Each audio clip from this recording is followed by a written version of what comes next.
भारत का आईन हर शहरी को इंसाफ, आज़ादी और बराबरी के मुतअद्दिद हुकूक फराहम करता है, लेकिन ये तमाम हुकूक के हुसूल के लिए लाजमी है किसी भी इंसान का भारत का शहरी होना।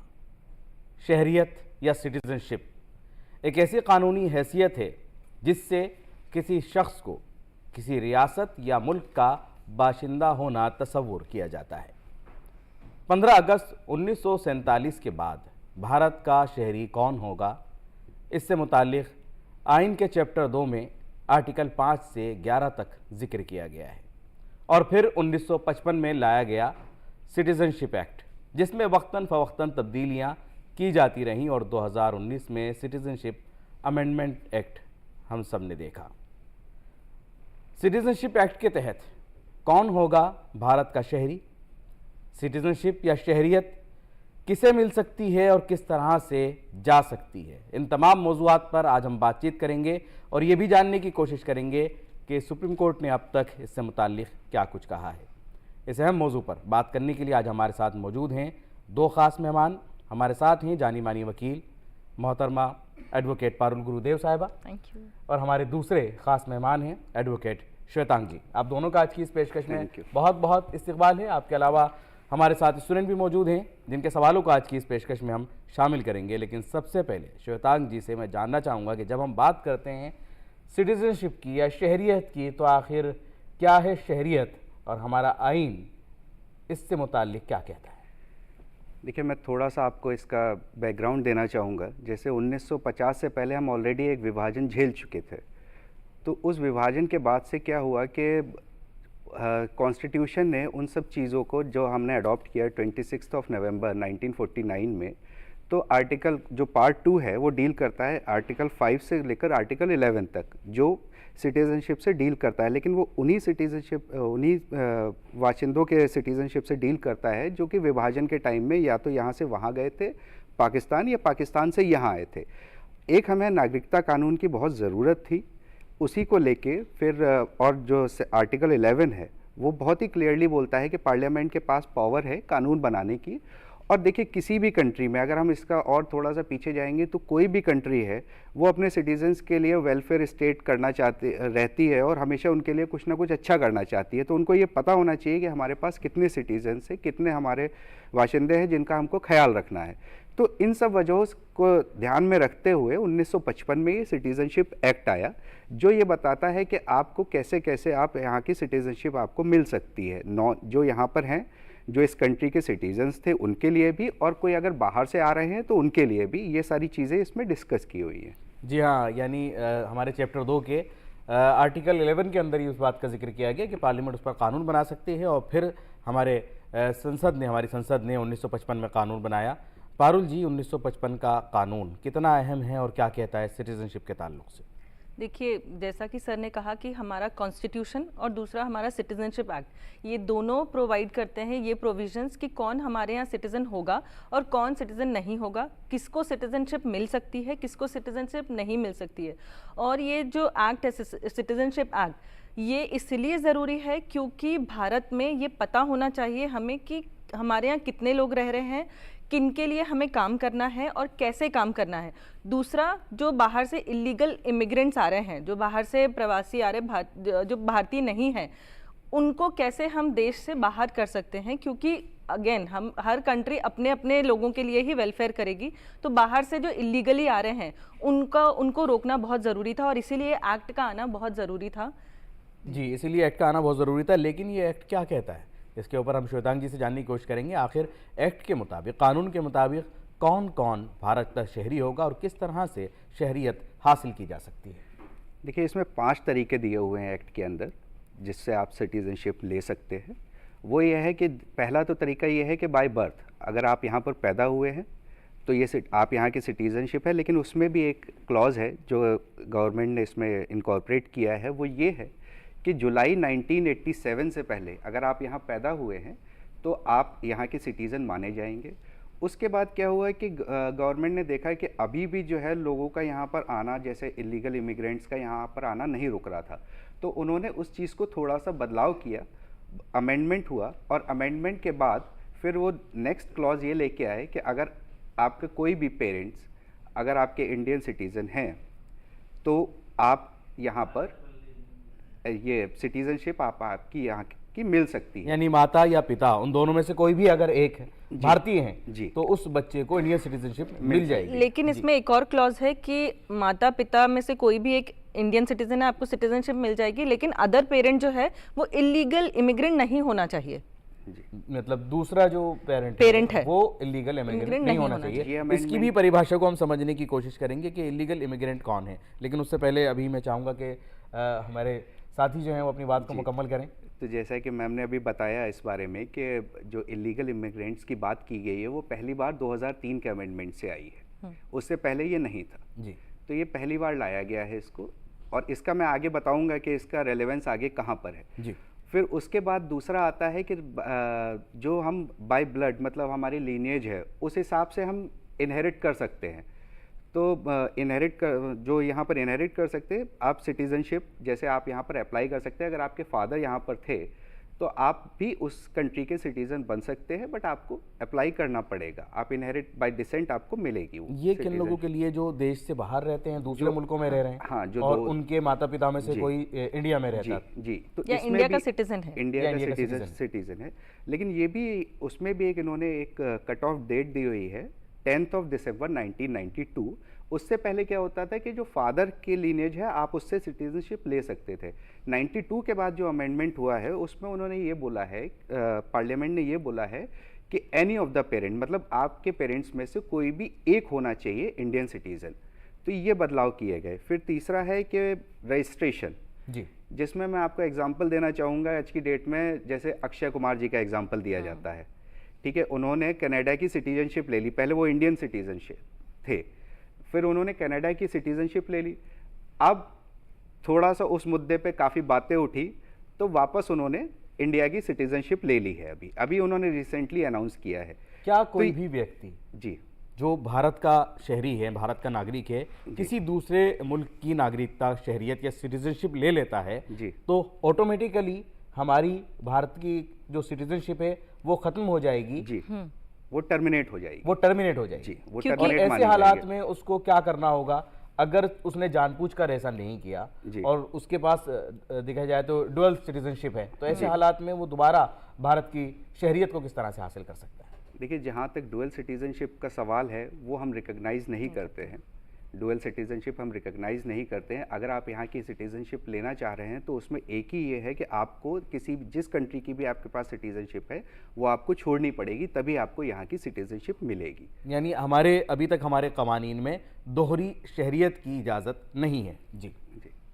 तो अब चौथा आता है हमारा कि रजिस्ट्रेशन हो गया कि अगर आप 7 साल तक इंडिया में रह रहे हैं, आप यहाँ 7 साल तक काम कर रहे हैं, तो आप यहाँ की सिटीजनशिप के लिए अप्लाई कर सकते हैं। या फिर अगर आपके जैसे आपकी शादी हुई किसी कंट्री में, किसी और मुल्क के किसी से भी, आपका हस्बैंड है, आपकी वाइफ जो इंडियन सिटीज़न नहीं है, वो भी अगर इंडिया आ रहे हैं और शादी के बाद आपके साथ यहाँ रह रहे हैं, 7 साल का पीरियड उसमें भी दिया हुआ है, तो वो भी इंडियन सिटीजनशिप के लिए अप्लाई कर सकते हैं। वो किस बुनियाद पर करेंगे कि उनका जो पार्टनर है जी, वो यहाँ इंडियन रहने वाला सिटीजन है, है। वो इस वजह से। हाँ, लेकिन any उनकी of the कंडीशन है कि वो spouse। 7 साल से हमारे देश में रह रहे हैं। जी, हाँ, वो एक उनको दिखाना स्पेसिफाइड टाइम उनको दिखाना पड़ेगा कि दिखाना आप पड़ेगा। इतने साल यहाँ पे रहे हैं। जी। जी। तभी जाकर के वो सिटीजनशिप उनको मिल पाएगी। मिल पाएगी।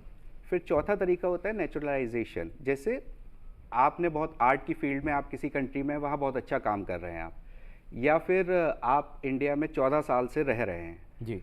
तो उस कंडीशन में आप अप्लाई कर सकते हैं। तो उसमें भी गवर्नमेंट के पास आप अप्लाई करेंगे और उसको कंसिडर किया जाएगा। और जो पांचवा तरीका है वो है इनकॉर्पोरेशन। तो अगर कोई भी टेरिटरी आप इंडिया में इनकॉर्पोरेट कर रहे हैं तो उस टेरिटरी के जितने भी लोग हैं वो यहाँ के सिटीज़न हो जाएंगे। उसका एग्जांपल है, मैं आपको देना चाहता हूँ कि नेचुरलाइजेशन का मैं पहले आपको एक एग्जांपल दे देता हूँ। अदनान सामी जी, उन्होंने इंडिया की सिटीज़नशिप ली है, तो वो पाकिस्तानी सिटीज़न थे, वो यहाँ रहे, उन्होंने वो अपना टाइम पीरियड यहाँ पूरा किया, उसके बाद उन्होंने अप्लाई किया तो उनको सिटीज़नशिप मिली। फिर आता है लास्ट में आपका आता है कि इनकॉर्पोरेशन। अगर आप कोई भी टेरिटरी आप इंडिया में उसको एक्वायर कर रहे हैं वो, तो वहाँ के सिटीज़न भी जो भी होंगे वो इंडियन सिटीजन ही माने जाएंगे। जैसे इसके एग्जांपल मैं आपको बता सकता हूँ गोवा, पौंडीचेरी, इधर सिक्किम। तो ये कुछ एग्जांपल हैं इनके। यानी ये तमाम वो तरीके हैं जिनके ज़रिए सिटीज़नशिप कोई भी इंसान जो है वो भारत की शहरियत ले सकता है। अब बात करेंगे उन चीज़ों पर जिनके ज़रिए शहरियत या सिटीज़नशिप किसी भी इंसान की जा सकती है। पारुल जी से जानना चाहूँगा वो कौन कौन सी वजूहात हैं जिनके बिना पर एक शहरियत जो है किसी भी की भी वो जा सकती है। जी, पारुल जी से जानना चाहूँगा इस पर मैं। देखिए, अगर आपने इंडियन सिटीजनशिप है आपके पास या आपने अक्वायर करी है, तो वो 3 तरीक़ों से आप लूज़ कर सकते हो उसको। पहला है रिनंसिएशन, यानी आप जैसे कि किसी और कंट्री की सिटीजनशिप ले लेते हैं तो आप यहाँ से रिनाउंस कर सकते हैं। दूसरा डेप्रीवेशन, दैट मीन्स अगर आपके डॉक्यूमेंट्स पूरे नहीं हैं या फिर आपके डॉक्यूमेंटेशन फॉर्ज्ड हैं तो वो आपका हो सकता है। तीसरा टर्मिनेशन, मतलब आपने अगर कोई गलत काम किया या आप किसी तरीके के इलीगल एक्ट्स में पकड़े जाते हैं तो आपकी सिटीजनशिप को टर्मिनेट भी किया जा सकता है। जी, इन तीनों के अलावा भी क्या श्वेतांग जी कुछ ऐसी वजूहात होती हैं जिनके बिना पर किसी की सिटीजनशिप खत्म हो सकती है? नहीं, यही 3 सेक्शन हैं जो सिटीजनशिप एक्ट में सेक्शन 8, 9 और 10 इनमें पूरा उन्होंने बहुत डिटेल में सारी चीज़ें बताई हुई हैं कि किन किन कंडीशंस में आपकी सिटीजनशिप आपसे ली जा सकती है। इसके बियॉन्ड कोई भी ऐसा वो नहीं है, लॉ नहीं है जिसमें आप सिटीजनशिप किसी की भी ले सकते हो। उसके बाद में हम चर्चा करते हुए जब आते हैं, एक तो कुछ खास अमेंडमेंट पर आपने रोशनी डाली, लेकिन अगर हम 2019 वाले सिटीजनशिप अमेंडमेंट एक्ट पर आते हैं, इसकी क्या ज़रूरत थी श्वेतांग जी, और इसके अंदर क्या ख़ास तब्दीली के साथ इस कानून को लाया गया? जी, तो 2000 मैंने आपसे पहले कहा था कि मैं 2003 के अमेंडमेंट पे बात करूंगा जब हम आगे बात करेंगे। तो जी, अभी वो ज़रूरी 2009 की 19 की जो अमेंडमेंट है उसमें आपने 6 कम्युनिटीज़ को बोला है कि सेक्शन 2 में आपने अमेंडमेंट किया जिसमें आपने ये बोला कि 6 कम्युनिटीज़ है, Hindu, Sikh, Christian, Parsi, Buddhist and Jains. ये अगर बांग्लादेश, अफ़गानिस्तान और पाकिस्तान में अगर वो परसिक्यूटेड माने जाते हैं तो उनको हम नागरिकता देंगे, लेकिन उसमें भी एक कट ऑफ डेट दी है 31 दिसंबर 2014। तो उन्होंने ये अमेंडमेंट किया, उसमें उन्होंने 6 जो कम्युनिटी हैं इनका नाम लिया और उन्होंने ये बोला है कि इनके जो भी लोग आए हैं 2014 से पहले इंडिया में, इनको हम नागरिकता देंगे। अब अगर आप इसी चीज़ को देखें और 2003 के ये जो अमेंडमेंट हुआ था उससे रिलेट करें तो वहाँ पर आपने लिख दिया कि आप देखिए, आप मुस्लिम कम्युनिटी से अगर कोई भी आया है तो आप उसको परसिक्यूटेड नहीं मानेंगे। अगर वो परसिक्यूटेड नहीं मानेंगे तो वो इलीगल इमिग्रेंट हुआ ऑटोमेटिकली। और अगर 2003 का अमेंडमेंट देखेंगे तो उसमें क्लियरली उन्होंने जो है सिटीजनशिप देने के लिए बोला हुआ है कि हम इलीगल इमिग्रेंट अगर होगा तो हम सिटीजनशिप नहीं देंगे। तो अब भाई 2003 के बाद जो बच्चे पैदा हुए हैं यहाँ पर, उनके माँ या पिताजी में से अगर कोई भी कंसिडर किया जाता है इलीगल इमिग्रेंट तो उन बच्चों को कहाँ की सिटीजनशिप दी जाएगी, उनको कहाँ डिपोर्ट किया जाएगा? ये एक हमारा मेन मुद्दा था जो कि अमेंडमेंट हुआ था 2019 में, उसको लेके हमारा मेन मुद्दा ये था। यही एक अहम मुद्दा था जिस पर चर्चा हुई और ये तमाम चर्चा होते होते फिर सुप्रीम कोर्ट तक भी पहुंची। मैं आप दोनों से ही चाहूँगा, सबसे पहले पारुल जी से, हमारी अदालतों का अभी तक क्या कहना है? अगर हम सिटीजनशिप एक्ट की बात करते हैं तो हमारी अदालतों का क्या रुख रहा है अभी? देखिए, अदालत ने बहुत क्लियरली बोला है। सबसे पहले तो सिटीजनशिप अमेंडमेंट एक्ट में 6A पे जो नया सुप्रीम कोर्ट का जजमेंट आया है वो बहुत ही इम्पॉर्टेंट है, क्योंकि उसमें ये कहा गया है कि जितने भी इलीगल इमिग्रेंट्स हैं, स्पेशली जो असम और उस तरफ वाले एरियाज़ में हैं, वहाँ पे जो भी इलीगल इमिग्रेंट्स हैं उन्हें अब यहाँ पे इंडिया में अब जगह नहीं दी जाएगी, उन्हें यहाँ से जाना होगा। रीज़न बीइंग, क्योंकि जैसे सर ने कहा, because they are illegal immigrants. तो अब उनको भेजने के लिए पहले भी प्रोविजंस किए गए थे, पहले भी प्रोविजंस बने थे, लेकिन स्टिल कहीं ना कहीं एजिटेशन जारी था, बहुत जगह एजिटेशंस चल रहे थे और इसीलिए सुप्रीम कोर्ट का जजमेंट आया। और इसके बाद अब जो है सरकार इस कार्य में लगी हुई है कि कैसे हम उन लोगों को आइडेंटिफाई करें जो हमारे यहाँ बाहर से गलत तरीके से इंडिया में आए हैं। श्वेतांग जी, 6A पर ही मैं चाहूँगा थोड़ा सा और इसको ज़रा वजाहत के साथ समझाएं कि कितना अहम हो जाता है इस फैसले को समझना। जी, तो देखिए, ये कॉन्स्टिट्यूशन बेंच का जजमेंट है जहाँ पर एक जज ने डिसेंटिंग जजमेंट भी दिया है, जस्टिस पार्डीवाला ने, बट उसको ना देखते हुए हम मेजॉरिटी अगर ओपिनियन देखें तो इसमें कॉन्स्टिट्यूशनल वैलिडिटी ऑफ सेक्शन 6 से जो सिटीजनशिप एक्ट है, जो एक स्पेशल प्रोविज़न है इन रिलेशन टू आसाम, जो आसाम को लेके एक स्पेशल प्रोविज़न है, उसको चैलेंज किया गया था माननीय सुप्रीम कोर्ट के सामने। तो उसमें कंटेंशन ये था कि दोनों ही पार्टी, एक पार्टी जो आसाम के रेजिडेंट्स थे जैसे जनसंघ और ये आपका स्टूडेंट ऑर्गेनाइजेशन है, इन लोगों ने मिलकर ये चैलेंज किया था कि भाई हमको जो अधिकार हमको मिलने चाहिए वो इन इलीगल इमिग्रेंट्स की वजह से हमको नहीं मिल पा रहे हैं। तो इस वजह से इस एक्ट की कॉन्स्टिट्यूशनल वैलिडिटी अपहोल्ड की जाए।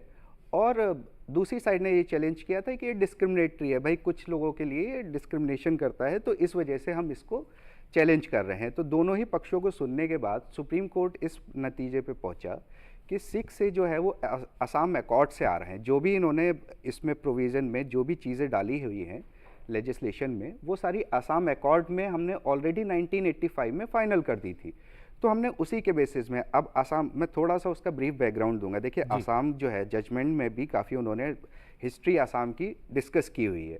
तो उन्होंने यही बोला कि भाई डिफरेंट कम्युनिटीज़ के लोग डिफरेंट शासन यहाँ पर रहे हैं और कम्युनिटीज़ के लोग यहाँ रहे हैं। तो असम का तो हमेशा से ज्योग्राफी वैसा ही रहा है कि कई कई विभिन्न कम्युनिटीज़ के लोग वहाँ पर हमेशा एकत्रित रहे हैं और साथ में रहे हैं। कई शासकों का शासन भी वहाँ रहा है।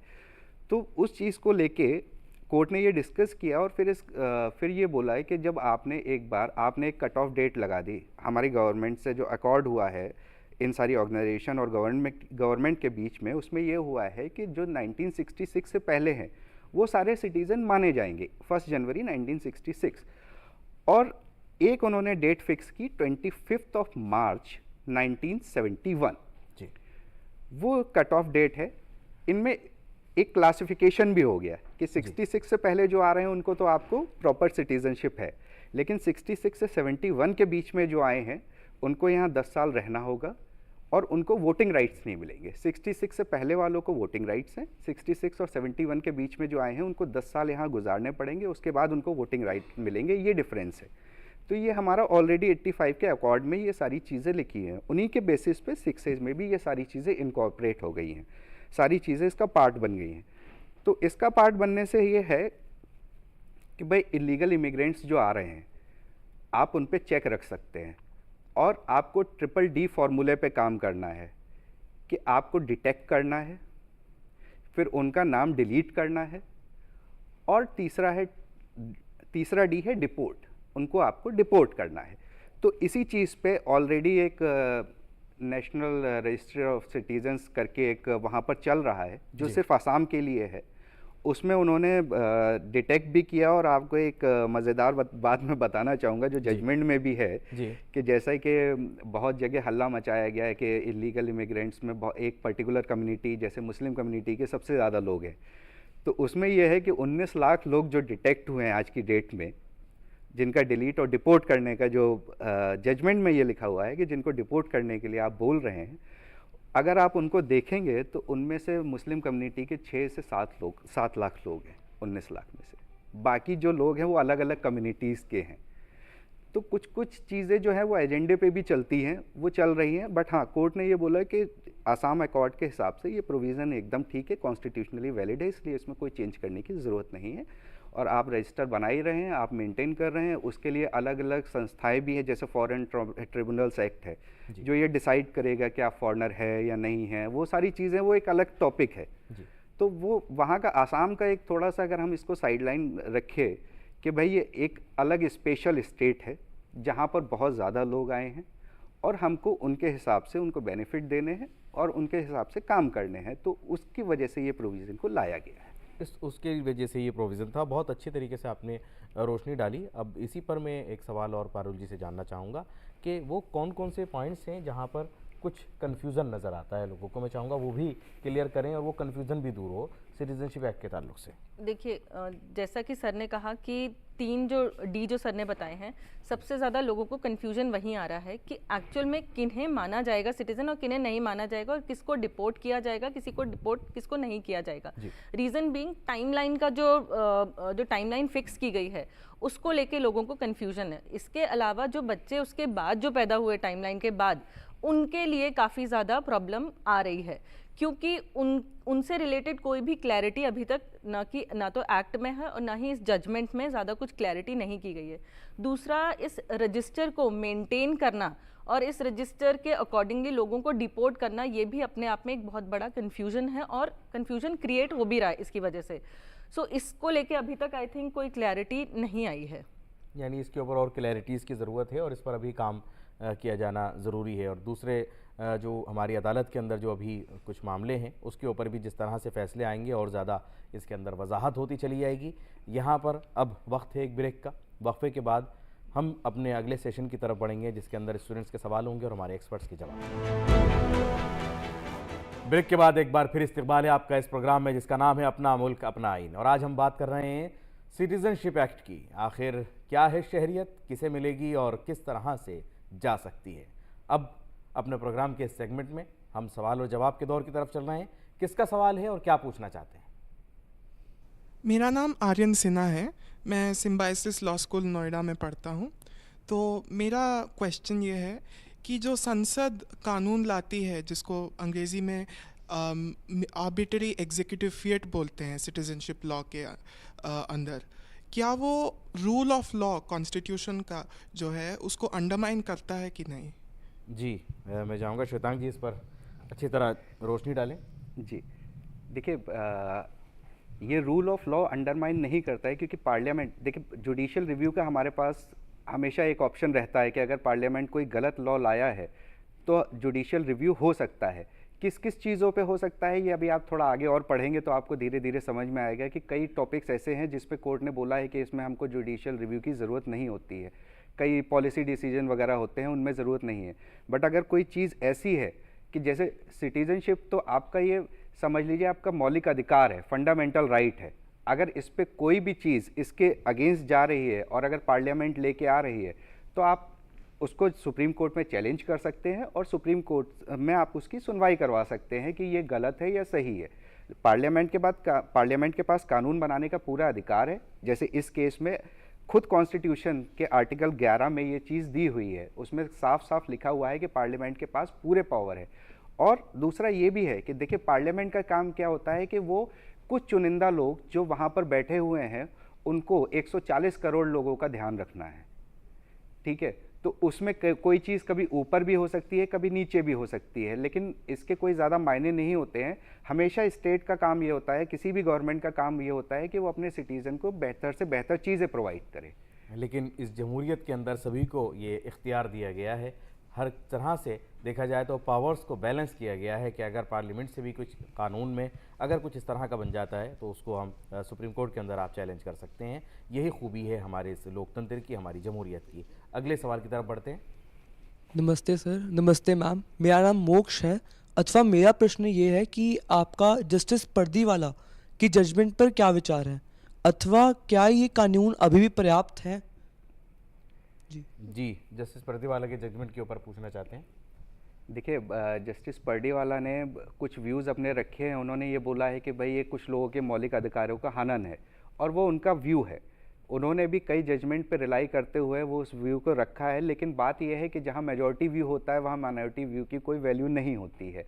आगे कहीं चल के आप किसी केस में कभी आर्ग्यू कर रहे होंगे तो आपको अगर कुछ अपने फेवर का उसमें दिखाना है तो आप एक बार को रेफरेंस के लिए खाली वो यूज़ कर सकते हैं कि जस्टिस पर्दीवाला का ये माइनॉरिटी व्यू था इस केस में, लेकिन उसका एज सच नहीं। जो हमारा मेजॉरिटी व्यू है हम उसी को मान के चलते हैं। मेरा दूसरा सवाल ये था कि क्या अभी के कानून पर्याप्त हैं मुसीबतों को देखते हुए? अमेंडमेंट की हमने आज अभी आपने देखा होगा हम लोगों ने अमेंडमेंट की बात की। तो अमेंडमेंट क्यों आते हैं? पर्याप्त तो कोई कानून नहीं, हमारे कॉन्स्टिट्यूशन में ही इतने अमेंडमेंट हो चुके हैं आज की डेट में, तो पर्याप्त को कोई भी कानून नहीं है। और इस एक्ट की भी आप बात करेंगे तो 87, 92, 2003, तो इसमें भी 2015 फिर 2019 तो अमेंडमेंट होते रहे।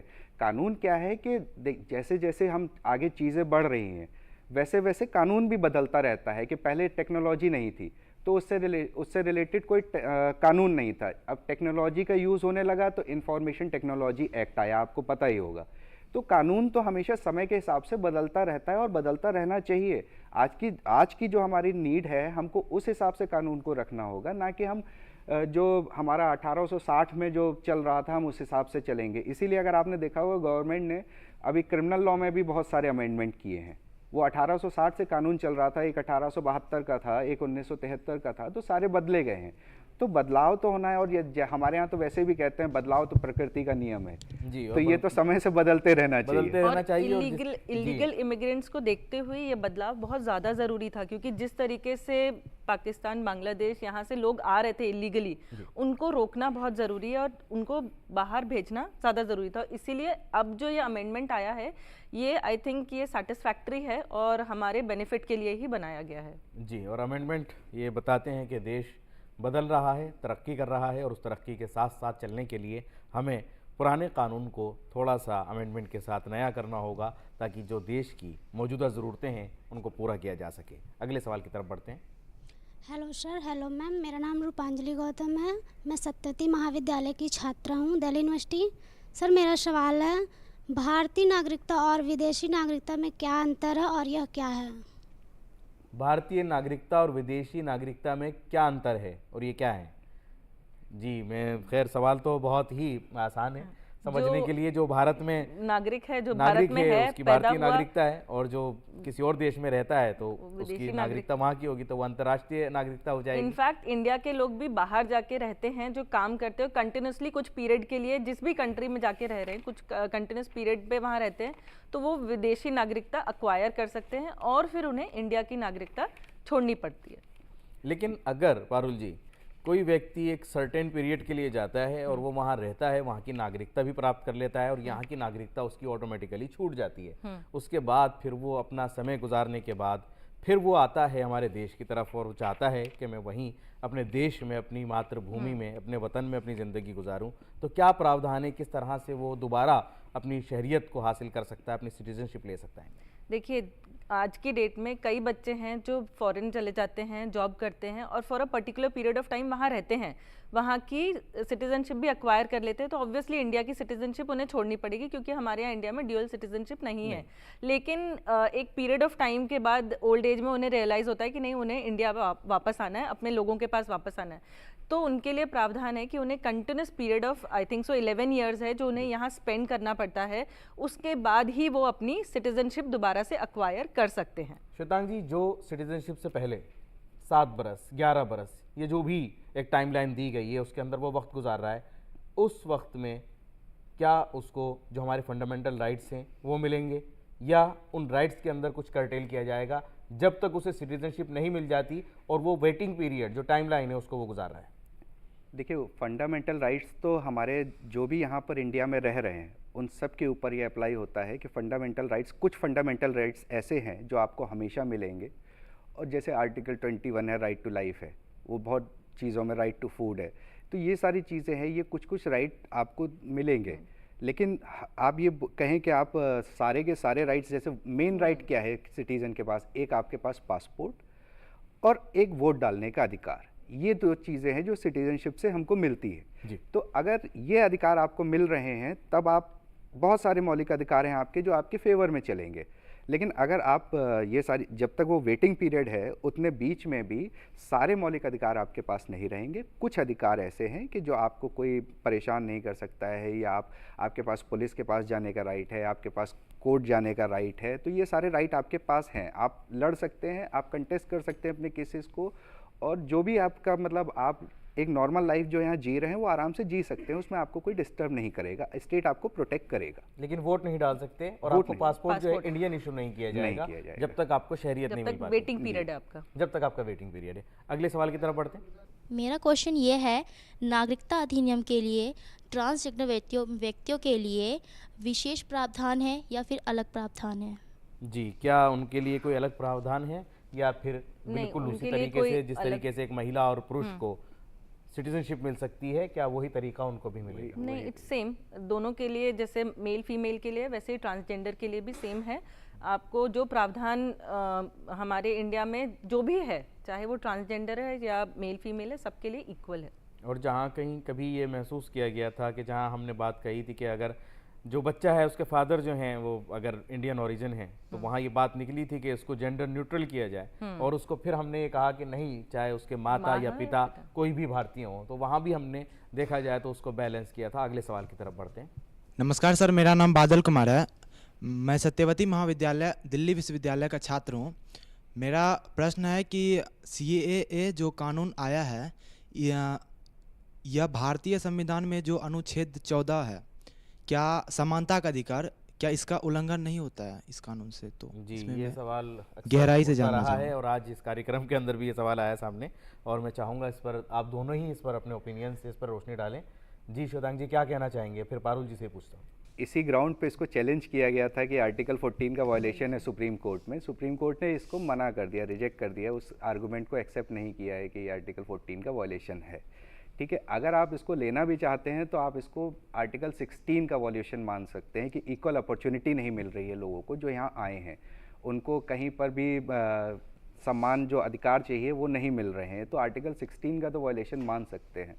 आर्टिकल 14 का वायलेशन इसको नहीं माना गया। नहीं माना गया, यानी सुप्रीम कोर्ट ने इसके ऊपर देखा जाए तो बिल्कुल वाज़ेह कर दिया है, उसको क्लियर कर दिया है। इसी पर मैं जानना चाहूँगा, पारुल जी क्या कहना चाहती हैं इस सवाल पर? देखिए, हम इसको आर्टिकल 14 का वायलेशन इसलिए नहीं बोल सकते हैं, सबसे पहले कि इंडियन सिटीजन्स को अपने आप उनको सेव करना ज़्यादा ज़रूरी है बजाय बाहर से आने वाले नेशनल सिटीजन्स को। तो इंडियन सिटीजन्स को प्रायोरिटी देना, हर कंट्री चाहती है कि अपने अपने लोगों को प्रायोरिटी दे, उन फंडामेंटल राइट उनके लिए बने हैं, उनको प्रायोरिटाइज किया जाए। सो अगेन इंडियन सिटीजन्स को प्रायोरिटी पे रखा गया है, और जो लोग आ भी रहे हैं या जो लोग अभी तक आ चुके हैं उनको भी इंक्लूड किया गया है। ऐसा नहीं कि उनको इंक्लूड नहीं किया है, बट एक रिस्ट्रिक्शन लगा दिया गया है कि अगर आप इस टाइमलाइन के बाद आए हैं तो आपको इम्पोर्टेंस या आपको उतना प्रायोरिटी पे नहीं रखा जाएगा। जी, अगले सवाल की तरफ बढ़ते हैं। अवैध अप्रवासियों पर नागरिकता का क्या प्रभाव पड़ सकता है? इलीगल इमिग्रेंट्स को यहाँ से जाना पड़ सकता है, तो यही एक प्रभाव है सबसे मेन, और उन्हें इंडियन सिटीजनशिप नहीं मिलेगी, मेन तो वही है।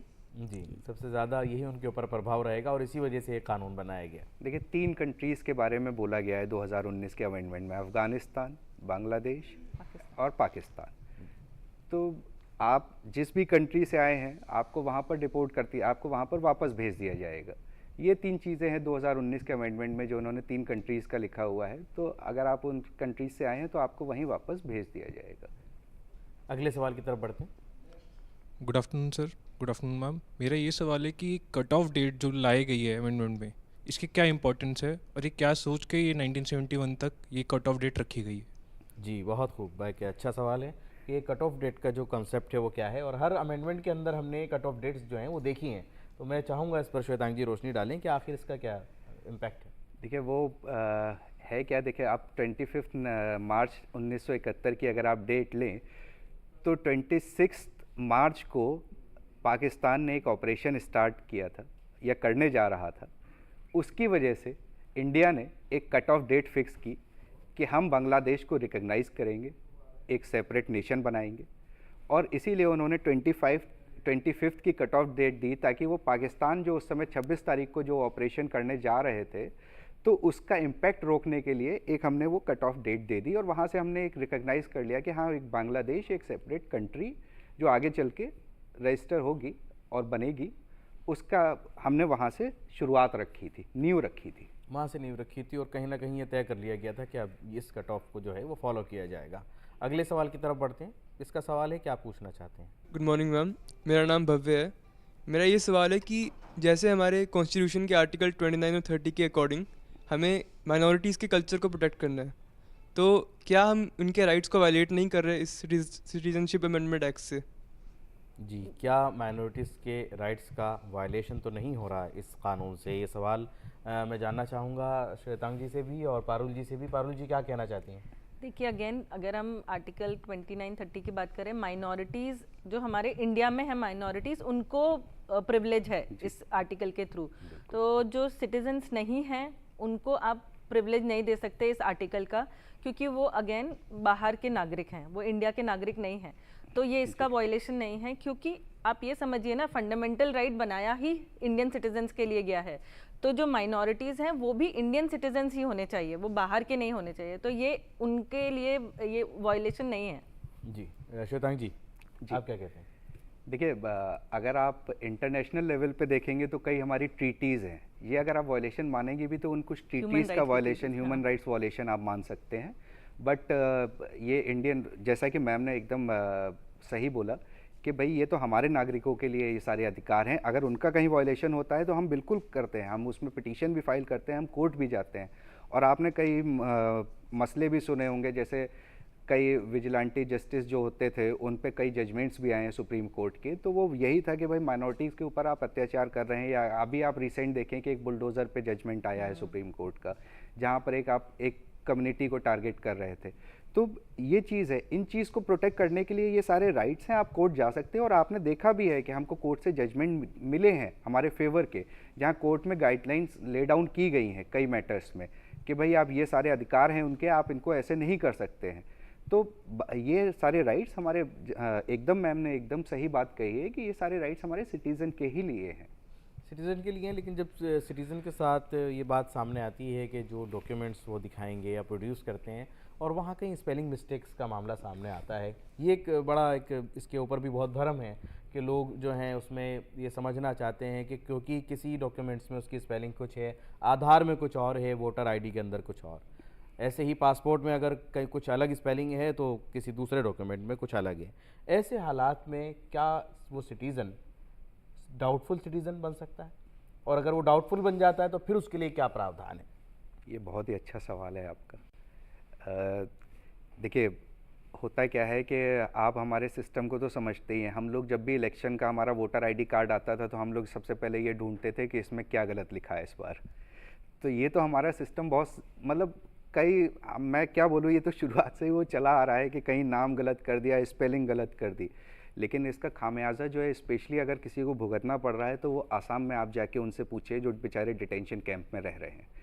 भाई उनको कागज़ दिखाने हैं, बाकी लोगों को तो कागज़ दिखाने की बात ही नहीं हो रही है, बाकी लोगों को दिखाने की ज़रूरत ही नहीं है, क्योंकि ये एक्ट, सिटीजनशिप एक्ट आपको खुद प्रोटेक्ट करता है।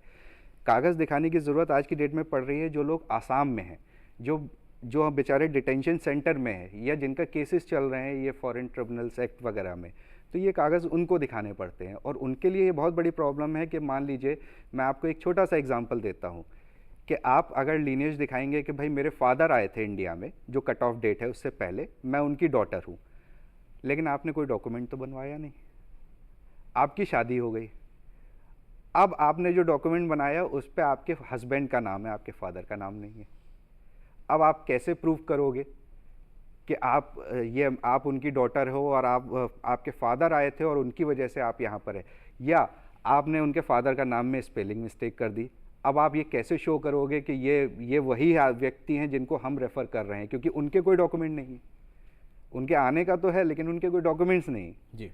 तो ये बहुत सारी प्रॉब्लम हम लोग फेस करते हैं जब इस टाइप के वहाँ से आसाम से केसेस आते हैं। तो इसमें क्या रास्ता निकल सकता है? जी पारुल जी, क्या कहना चाहते हैं? इसमें जो अभी आपने क्वेश्चन पूछा था कि सीए में मेन चैलेंज क्या आ रहा है, वो ये एक जो चैलेंज आ रहा है कि जो हमारे लीनिएज है या जो एंसेस्टर्स हैं उनका जो नाम गलत है हमारे डॉक्यूमेंट्स में, या जो असम में लोग हैं उनका नाम गलत है, उसको प्रूव करना बहुत डिफ़िकल्ट हो रहा है।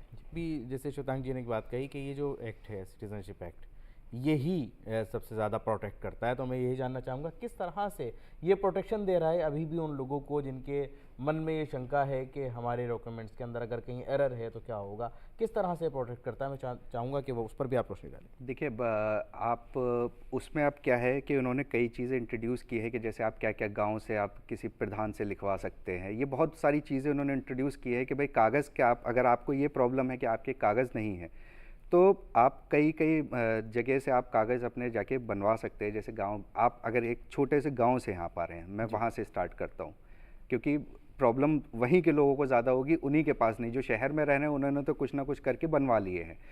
अब जो गांव में हैं, हमारे साथ में जो लोग वहाँ पर रह रहे हैं, वो क्या कर सकते हैं, वहाँ पर गांव का प्रधान उनको लिख के दे सकता है कि भाई इतने इतने सालों से ये लोग यहाँ रह रहे हैं, और साथ में 2 गवाह जो बहुत पुराने लोग हैं वहाँ के, वो गवाही दे सकते हैं। तो उसके बेसिस पे आप डॉक्यूमेंट्स अपने बनवा सकते हैं।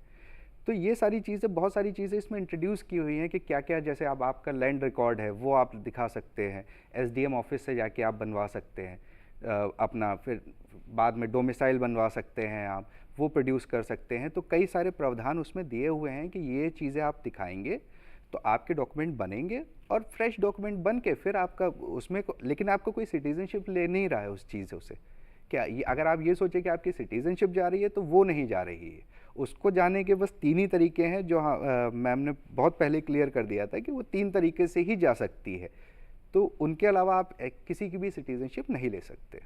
किसी व्यक्ति पर कोई केस चल रहा है या उसके ऊपर कोई देशद्रोह का मामला है, और उसके ऊपर देखा जाए तो किसी लोअर कोर्ट के अंदर उसको सज़ा भी मिल गई है जी। और ऐसे हालात में अगर किसी की सिटीजनशिप चली जाती है, और क्या वो अपने उस फैसले को आगे चैलेंज कर सकता है अब ऊपर की अदालत? जी बिल्कुल, वो अधिकार आपके पास है। अगर आप हिस्ट्री में जाके देखेंगे तो जो मुंबई अटैक हुआ था उसमें कसाब को भी जो है सुप्रीम कोर्ट तक आर्गुमेंट करने का मौका मिला था। वहाँ पे भी उनके केसेस के आर्गुमेंट्स हुए थे और जजमेंट आया है, बाकायदा सुप्रीम कोर्ट का एक जजमेंट है। तो कसाब को भी हेयरिंग का मिला है। हमारा सिस्टम ही वैसा, हमारा जुडिशियल सिस्टम ऐसा है कि वो एक जगह आपकी आंखें बंद करके नहीं, ये नहीं है कि कानून की देवी की आंखें नहीं, अब तो खुल गई हैं खैर, नेचुरल जस्टिस के प्रिंसिपल को फॉलो हाँ किया जाता वो है। हमेशा फॉलो किया जाता है कि भाई आपको सबको हमको सुन के ही फैसला देना है, सबको सुनने के बाद फैसला देना है, और चाहे वो हमारे देश का नागरिक हो या फिर कोई और जी। लेकिन सबको अदालत का दरवाज़ा खटखटाने का और अपनी बात रखने का हक हासिल है। यही खूबसूरती है हमारी अदालतों की, हमारी जमहूरियत की। किसी का कोई सवाल है जो पूछना चाहते हैं? मेरा नाम सौरभ है सर। मैं मतलब आपने एक बात कही थी कि जैसे दूसरे देश के व्यक्ति से हम अगर शादी करते हैं तो उसे भी हमारे देश की मतलब नागरिकता मिल सकती है, बट हम ऐसा मतलब क्या ट्रस्ट कर सकते हैं कि वो व्यक्ति जो जिससे हम शादी कर रहे हैं वो सही है या नहीं? जिस तरीके का अंदेशा आजकल जो है बहुत सारी वीडियोस में भी हम देख रहे हैं कि अगरचे कोई ऐसा व्यक्ति आ जाता है देश में जिससे आप शादी करना चाहते हैं या आपके खातिर ही कोई सीमा जो है वो लांघ करके आया है, तो उसको शहरियत देना जो है वो कितना चैलेंजिंग भी हो सकता है और कितना हम उसके ऊपर ट्रस्ट करें या नहीं करें, इसलिए कुछ कंडीशंस हैं उसकी शहरियत के लिए। जी मैं चाहूँगा श्वेतांगी से इस पर भी रोशनी डालें। तो मैं इस पर आपको बताना चाहूँगा कि देखिए, आदमी इंडिया में आ रहा है तो दो तरीके से आ रहा है, या तो वो गलत तरीके से आ रहा है या फिर वो यहाँ पर आया और उसने अपने डॉक्यूमेंट्स दोबारा रिन्यू नहीं करवाए, तो वो गलत तरीके से रह रहा है। ये दो तरीके हैं आपको कंट्री में गलत तरीके से रहने के। अगर मैं आपको एक उदाहरण के तौर पे समझाऊं तो एक नोएडा में एक महिला है जो पाकिस्तान से आई है, सीमा हैदर, ठीक है। वो आई इंडिया और वो नोएडा में रह भी रही हैं, लेकिन पुलिस ने पूरा उनका वेरिफिकेशन, क्योंकि वहाँ पता लगा कि ये महिला जो है पाकिस्तान से आई है, तो उनका पूरा वेरिफिकेशन किया गया, उनको कस्टडी में भी लिया गया, उनसे सारे सवालात हुए। सारी इन्वेस्टिगेटिंग एजेंसीज जो हमारी थी, अच्छी प्रीमियर इन्वेस्टिगेटिंग एजेंसीज है हमारी कंट्री में, उन सब ने उनसे पूछताछ की और ये जानने की कोशिश की कि कहीं आपका कोई और मकसद तो नहीं है जिसकी वजह से आप यहाँ कंट्री में आए हैं। तो आपको देखिए, उस केस में आपको अपनी इन्वेस्टिगेटिंग एजेंसीज पे भरोसा रखना पड़ेगा। कोई अगर गलत तरीके से कंट्री में आ गया है तो वो इन्वेस्टिगेटिंग एजेंसीज हमारा काम कर रही हैं, वो उसको डिटेक्ट करेंगी और उस केस में वो एलिमिनेट करते हैं ज़्यादातर, ठीक है। और अगर कोई किसी के डॉक्यूमेंट्स वगैरह प्रॉपर नहीं है तो वो हमारा तरीका वही है कि वो सिटीजनशिप एक्ट में जो भी हमारे तरीके दिए गए हैं उस हिसाब से वो यहाँ अप्लाई करेंगे और उनको सिटीजनशिप दी जाएगी। उसके लिए कोई एक टाइम पीरियड है जिसमें उसको रहना होगा इतने समय, 7 साल तक उनको 7 साल तक रहना होगा, और 7 साल में आप किसी का चाल चलन और आचरण अच्छी तरह से आप समझ सकते हैं। तो इसलिए मुझे लगता है कि जैसा कि सर ने कहा कि अगर आप बाहर से आ रहे हैं तो सबसे पहले अपने डॉक्यूमेंट्स को अथॉरिटी में जमा करिए, वेरीफाई कराइए, तभी आपको यहाँ पे वो जो 7 इयर्स का पीरियड है वो भी आप स्पेसिफाई कर पाओगे कि आप यहाँ सही तरीके से रह रहे हैं। वो 7 साल भी आपको तरीके से रहना है और कानूनी तरीके से रहना है।